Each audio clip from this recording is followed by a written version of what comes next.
این دستگاه ها به این صورت هستش که الان من 2 تا از این دستگاه ها رو تهیه کردم. این حالت کلمنیشه، خب ظرفیت بیشتری آب رو تصفیه میکنه و این حالت پارچی هستش. و خب پارچی مزیتش اینه که میتونیم بذارین توی یخچال و در این حالی که داره تصفیه میکنه آب خنک هم بهتون میده. ولی خب برای مصارف بیشتر، چون مصرف آبتون اگر زیاد باشه، این دستگاه خب حجم بیشتری آب رو تصفیه میکنه و این مزیت این یکی دستگاه. به هر حال حالا من این 2 تا دستگاه رو دارم و براتون توضیح میدم که به چه صورت استفاده کنین. نحوه استفادهش خیلی راحت هست. این دستگاه رو که گفتم برای اندازه‌گیری میزان آلاینده‌های آبه. این خود پارچ 3 تا قسمت داره. این قسمتش که ازش آب میتونین بگیرین و استفاده بکنین به این صورت کلمنی، و این قسمتش حالت پارچی میتونین استفاده بکنین. از این قسمت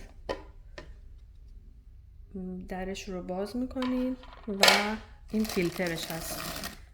این فیلترها رو شما میتونین از آمازون یا از سایت خود زیرو واتر تهیه بکنین که من معمولا این کار میکنم که به تعداد 12 تا میگیرم ازش و به صرفه تر هستش. وقتی تعداد بالاتر میگیرین به صرفه تر هست.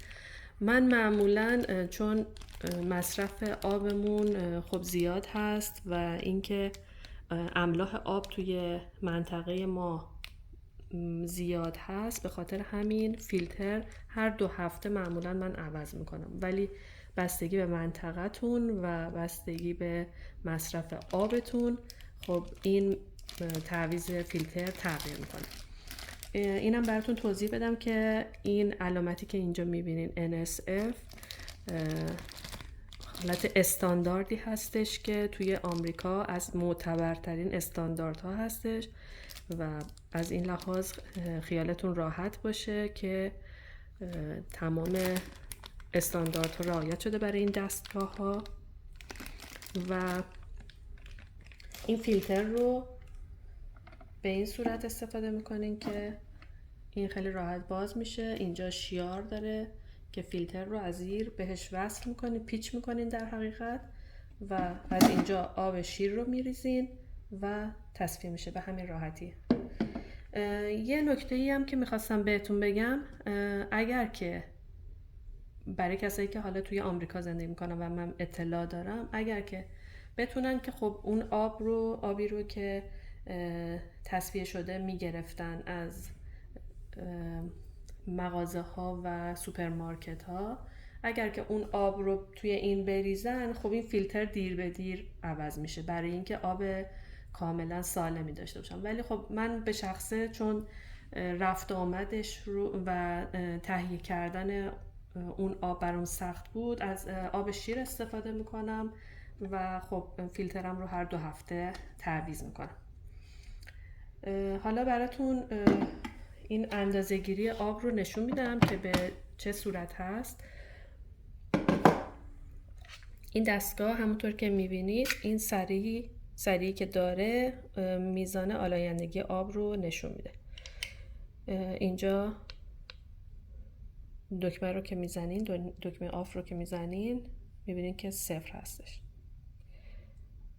دستگاه اسمش TDS هم هست.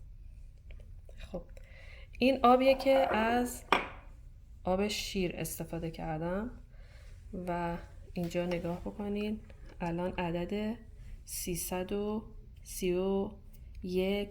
البته یه مقدار متغیره، 326.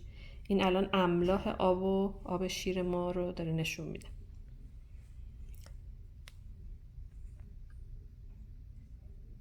خب حالا البته اینم بگم که این املاحش هم بعضی وقتا بیشتر میشه، نمیدونم مربوط به تصفیه آبی هستش که توی اون منطقه انجام میدن، بعضی وقتا کمتر میشه. زمان کرونا به نظر من بیشتر بوده. ببینید الان باز داره عدد 325 26 داره نشون میده.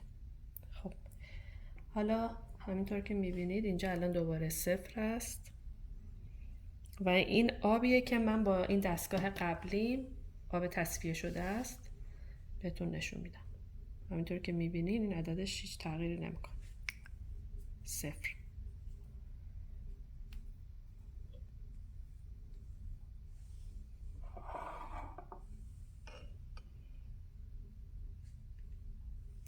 سیصد و بیست و دو